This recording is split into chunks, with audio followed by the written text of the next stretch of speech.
Video video పెట్టావా మాట్లాడండి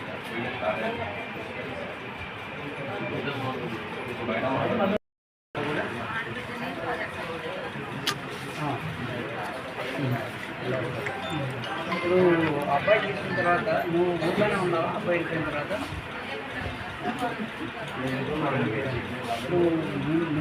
నీ పైన దాడి చేసినటువంటి వాళ్ళు ఆ కులానికి చెందిన వాళ్ళైనా ఇతర కులం చాకలి కులం వాళ్ళైనా మిగతా వాళ్ళు కూడా అందరూ వచ్చారు. ఊరంతా ఏమైతే ఏ కులాలు నువ్వు చాకలోళ్ళు ఉంటుంది నీ పైన దాడి చేసినటువంటి వాళ్ళు వాళ్ళ పేర్లు కూడా ఫస్ట్ చెప్పిన వాళ్ళందరూ కూడా ఇది కాదు ఇతర కులాలు ఏమేమి వచ్చారు, ఎవరు వచ్చారు?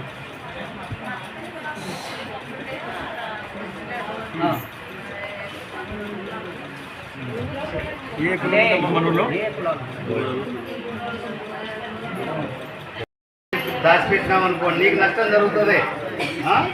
ఇప్పుడు నీకు ఊరల్లో దాడి చేస్తే ఎంతమందిని చేసినారు? ఇప్పుడు మనకు 8 మంది 9 మంది అయినారు.